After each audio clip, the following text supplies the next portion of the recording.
Acueductos de Portugal, Agua y Patrimonio es la exposición que va a desarrollarse en estas salas de las caballerizas del Torreón de Lozoya entre el 25 de septiembre y el 30 de noviembre de este año, con la que hemos querido ofrecer una perspectiva diferente sobre algo a lo que estamos tan acostumbrados como es la presencia del acueducto. En estas salas hemos desarrollado muchas exposiciones donde el acueducto ha tenido su protagonismo. Exposiciones como Segovia, Romana, como las ciudades de la ciudad, estudiaron el acueducto desde perspectivas como pueda ser su presencia y su influencia en el urbanismo de la ciudad, o también desde el punto de vista arqueológico, estableciendo puentes con otros acueductos romanos contemporáneos, buscando respuestas a los interrogantes que todavía nuestro gran monumento plantea en materia de cronología o en materia incluso de ingeniería hidráulica. Pero hemos querido ampliar esos horizontes desde una nueva perspectiva, que son los acueductos portugueses, unos monumentos que nos dan desde luego nuevas directrices, nuevos parámetros para contemplar esta tipología arquitectónica en muchos otros ámbitos, con muchas otras utilidades, otros materiales, etcétera, y también para establecer una comparativa y bueno, tener más argumentos para seguir amando y queriendo a nuestro acueducto.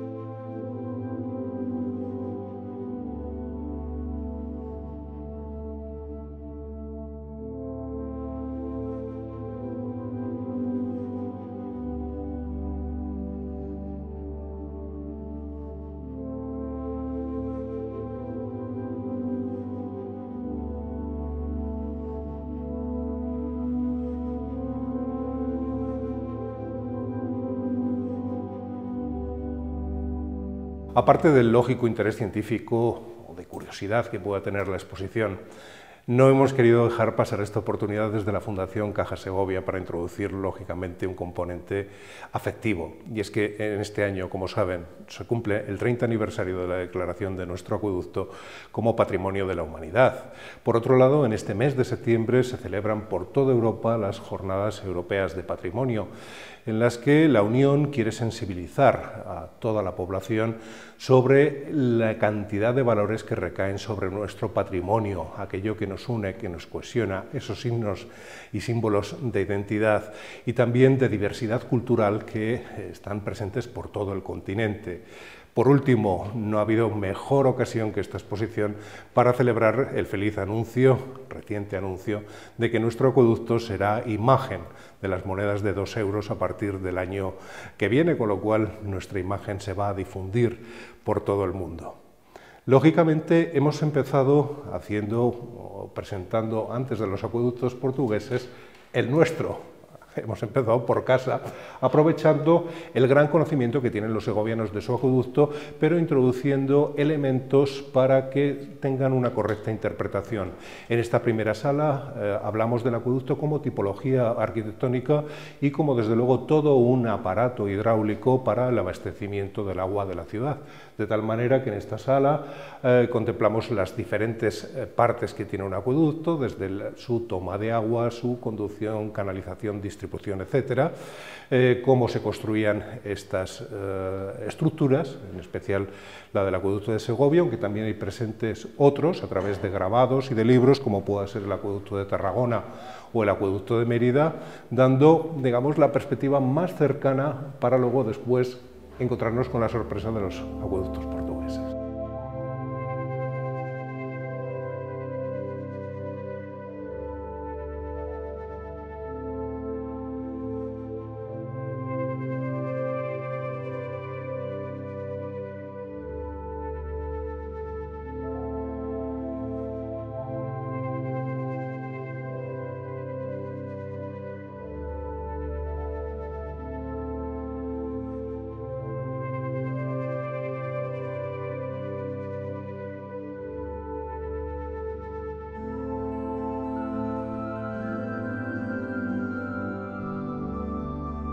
La exposición Acueductos de Portugal, Agua y Patrimonio ha sido producida por el Museo del Agua de Lisboa, dependiente de la empresa de Aguas Libres de Portugal, y con la colaboración del Museo de Terra de Miranda y también con la colaboración del propio director del Museo de Segovia y, lógicamente, de la Fundación Caja Segovia. A través de esta exposición se muestran muchos puntos de contacto, pero también divergentes de los acueductos portugueses con el acueducto de Segovia, estableciendo realmente unos parámetros absolutamente curiosos respecto a nuestro gran monumento. El primero atañe desde luego a la cronología. Siempre asociamos al acueducto con el mundo romano y realmente fueron los romanos los inventores de este tipo de aparato hidráulico. Sin embargo, siempre tenemos en mente que todos los acueductos fueron romanos y no es así. Portugal nos lleva desde el siglo I con el acueducto de la ciudad romana de Conímbriga hasta el siglo XIX con dos acueductos que se construyeron para la ciudad de Lisboa, de tal manera que en la exposición vamos a ver acueductos de época renacentista, gótica y barroca. Por otro lado, siempre estamos acostumbrados a nuestra monumental obra hecha con grandes sillares de granito asentados a hueso, sin ningún tipo de mortero,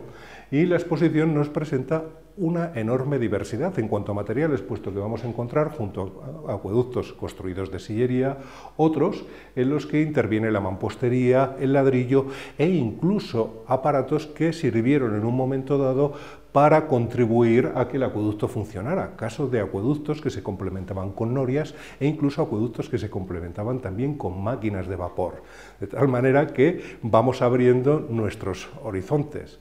Esa cronología tan diversa que nos lleva por 19 siglos nos da una lectura de la eficacia de estas estructuras. Otro tópico que afecta a los acueductos es que siempre se piensa que los romanos no conocían el sistema de sifón y que no les quedaba más remedio que costear enormes obras como estas para llevar el agua a las ciudades. Cosa que no es así, puesto que hasta el siglo XIX en Portugal, como digo, se siguieron construyendo estas estructuras. ¿Por qué? Porque eran eficaces, lo cual nos da un parámetro de la grandeza, no solamente de estos acueductos, sino del acueducto propio. Otra diversidad muy grande que nos aportan estos acueductos portugueses es su utilización, puesto que no solamente llegaron a abastecer ciudades, como es el caso del acueducto de Segovia, sino también termas, como el acueducto de Conímbriga, santuarios, como pueda ser el santuario de Cristo de Tomar, palacios, como el Palacio de los Arzobispos en Lisboa, y también jardines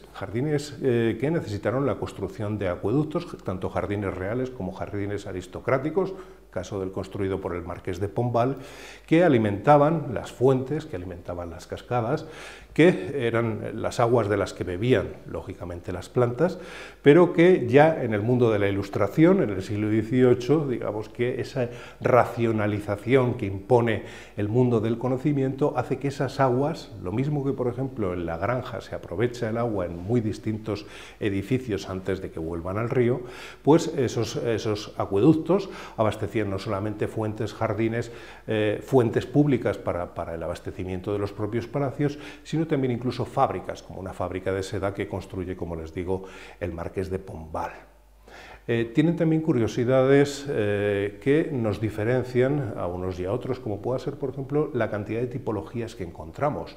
Estamos acostumbrados a que la parte monumental de nuestro acueducto tiene esas dos arquerías superpuestas en su parte central, en la plaza del Azodejo. Bueno, los acueductos portugueses van desde ejemplos muy humildes, como puede ser estos dos acueductos que estamos viendo aquí, el de Conímbriga y el de Coimbra, con una sola arquería, pero en el caso, por ejemplo, de Elvas, llegamos a encontrar superpuestos 5 pisos de arquerías, arcos que no solamente son de medio punto, como el de Segovia, sino que podemos encontrar arcos apuntados, algunos de unas dimensiones realmente apabullantes, como el acueducto de Aguas Libres de Lisboa, cuya anchura de 29 metros equivalen, para que se hagan una idea, a la altura total del acueducto de Segovia en su parte más monumental.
Otro de los aspectos curiosos de la exposición es que nos pueden ayudar estas fotografías de su comisario, Pedro Ignacio, director del Museo del Agua de Lisboa, a entender determinadas particularidades o fenómenos que afectaron en un momento dado al acueducto de Segovia. Sabemos por documentación que entre los arcos del acueducto había casas en tiempos e incluso contamos con un documento excepcional como fue un dibujo de Anton van Wingaerde en el siglo XVI donde aparecen esas casas entre los pilares de nuestro acueducto. Esas casas a través de un largo periodo que empieza en el siglo XVIII debido a un triste suceso que fue el vuelco de una carroza en la que viajaba la embajadora de Suecia y fruto de aquel accidente esta mujer tuvo un aborto. Esas casas se empezaron a liberar del acueducto en un larguísimo proceso a lo largo de todo el siglo XIX porque ahí empieza a aparecer una enorme sensibilidad